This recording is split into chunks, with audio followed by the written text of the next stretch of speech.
welcome. I am Keeley and I'm here with Hayley. And welcome to Wand and Crown Podcast, where we're going to talk about all of our favorite travel things. We are both agents with Carrie on the Magic Vacations, which is how we met. We both have a lot of similar travel interests, and we also have a lot that are different. So we kind of cover a broad range of stuff. So we decided, why not start a podcast to talk about our favorite travel things?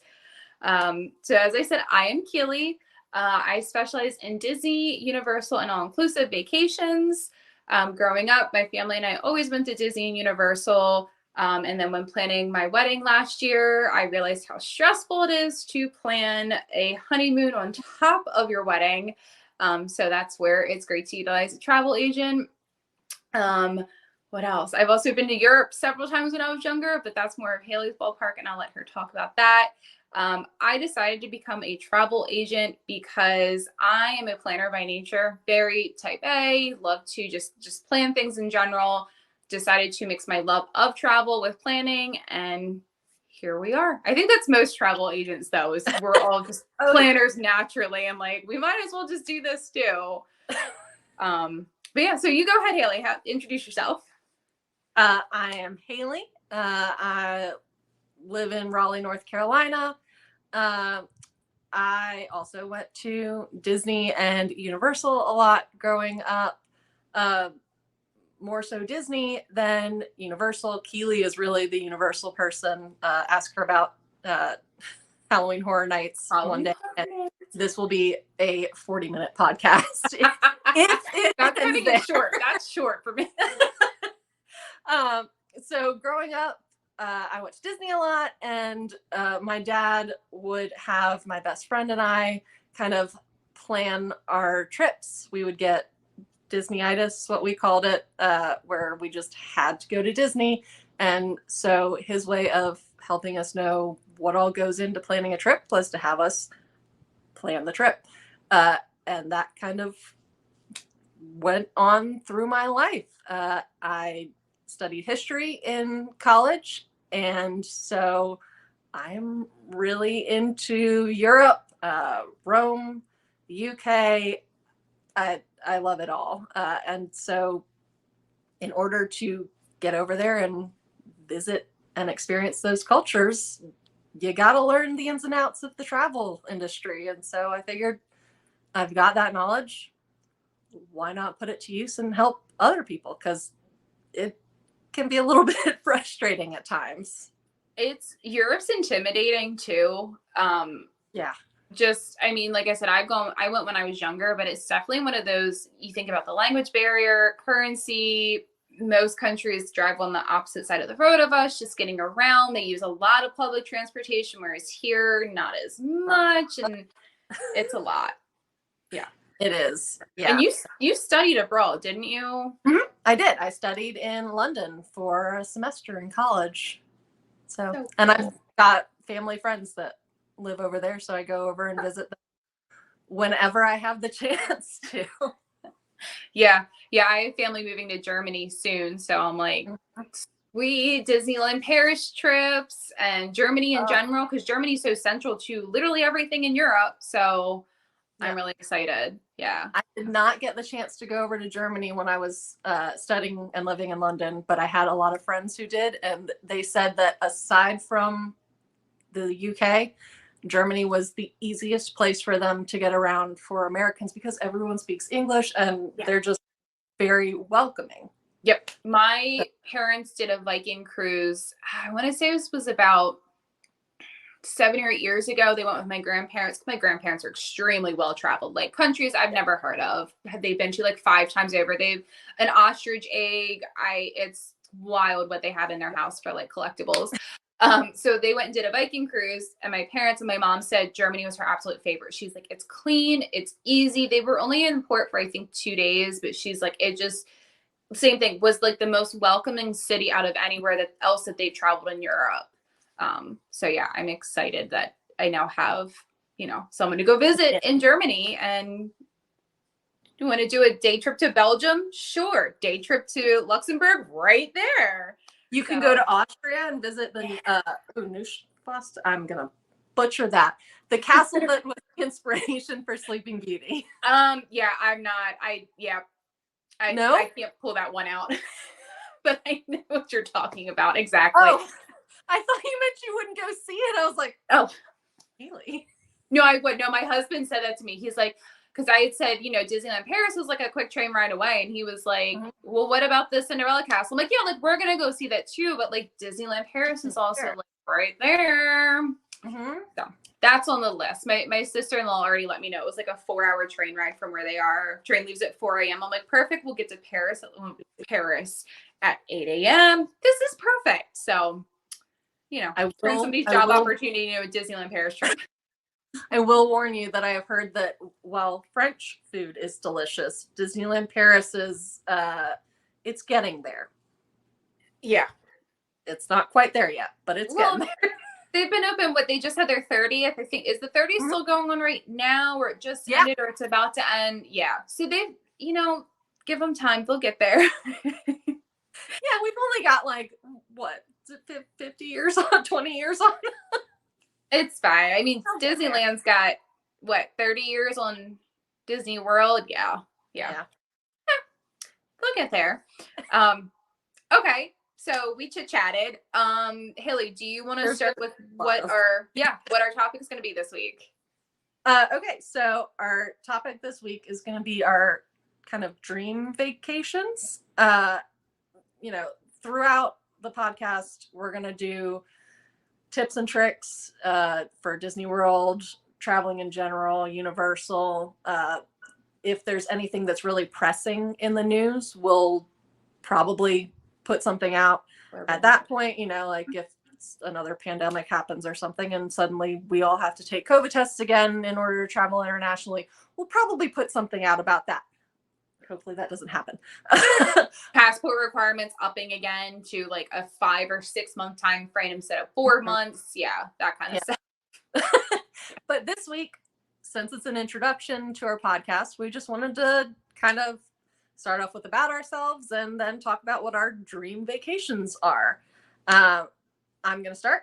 My ideal vacation, aside from just hopping on a cruise ship and doing a round the world cruise, because oh god, that's another thing about me. I love cruises. Keeley's, I'm working on her. I'm warming up to them. My other ideal trip would be to go around the world and go to all of the Disney parks in all of the different countries, because that is a bucket list trip for me, because there's so many things that are different in each of the parks. Like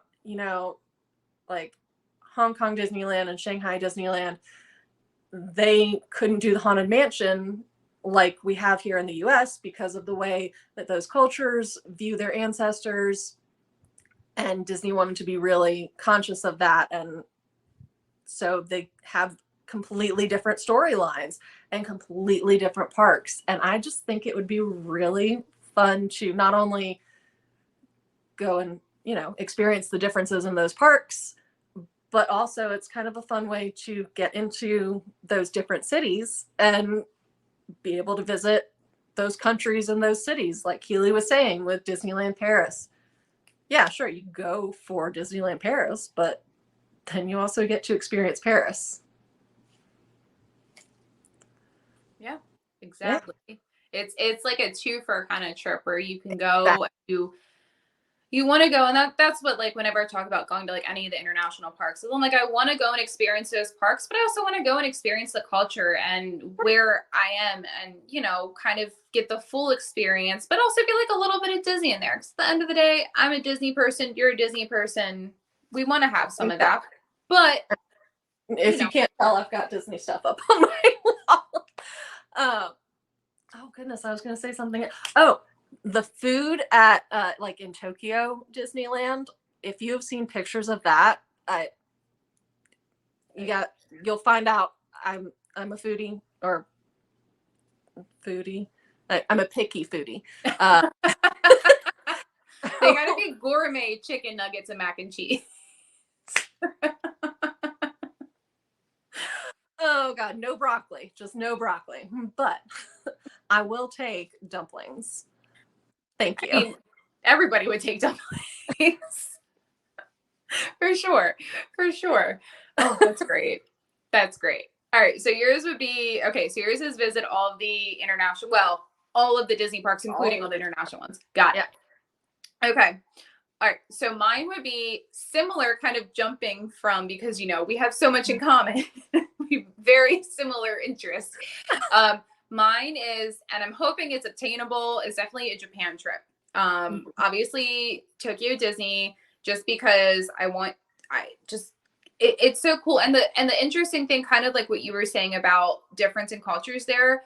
So the Disneyland in Tokyo actually isn't fully owned by the Walt Disney World Company. So it's a little bit different. And that's why they're like merchandise is a lot better. It's a lot cooler. It's yes. I didn't want to say it, but yes, it's a lot cooler. It's a lot better. It's a lot, again, you're getting more of that culture kind of baked into it. It's not just like your generic, like Mickey Mouse stuffed animal. You're definitely getting a little bit more. And same with the food. The food's just incredible. And it's not just, oh, it looks cool from what everybody said. It's phenomenal tasting. So yeah. So that's 100% on my list. But my husband's also super into anime and he loves cars. So the guy that he's going to yell at me that I don't know his name, but it's the guy that invented like the Tokyo Drift stuff. Oh yeah. He like is from there and all the underground street racing and all that. So like he wants to do that and the anime stuff. He's also really into anime, but Attack on Titan. And they have like a whole section in the Universal in Tokyo that's like the Attack on Titan. Like you walk under one of them. It's like a VR ride. It's really cool. So it's just experiencing the city and then also just experiencing, again, Disney that's not Disney. And just seeing the culture, because I've never traveled anywhere in Asia. Like I'm definitely like a kind of hang in Europe kind of person. That's where I've always traveled to. So like I kind of want to break that wall and get to somewhere in Asia and really experience that. And at the end of it, just do like a trip to like Alani and like Hawaii and like on the way back to the States and just do a full loop of the whole world. Because why not? I mean, it's a dream vacation. We might as well. Exactly. Budget's not a real thing. Yeah. I think Alani would be cool too. I'm not a very like sit still and relax kind of person. So I feel like see, that's where we differ. Yeah, I'm like, go. This girl was texting me on her honeymoon like there's not enough to do here. I'm like, just go to the pool bar, get a drink, get some food. It's included. Just relax. It's all inclusive. I read all my books. We did our zip lining. We did our spa day. We did the beach. We slept in. What else do you want me to do? But yeah. But like, so that's why I'm like with Hawaii. I'm like, again, I feel like there's so much to do in Hawaii. Like the Jurassic Park tour. Oh my God, that's so cool.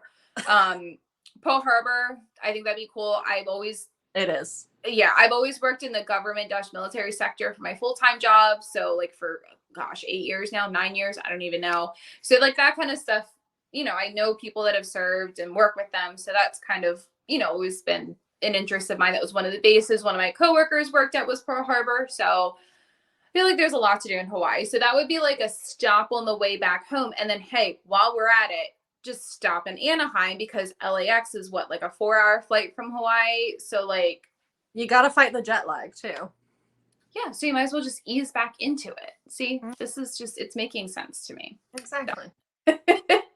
So yeah, I think that would be my ideal trip. And I do know there's like several vloggers that I follow. I think like Tim Tracker did that. The Diz did that. Like several other people have done like that Tokyo, Hawaii, Disneyland, and then circle back to Florida - East Coast. So it's definitely attainable. And Disney offers the one where you can go to all the Disney parks for you. It's just like $150,000. But I mean, hey. Again, dream vacation. What is your dream worth? Is it worth $150,000, Hayley? I think it is.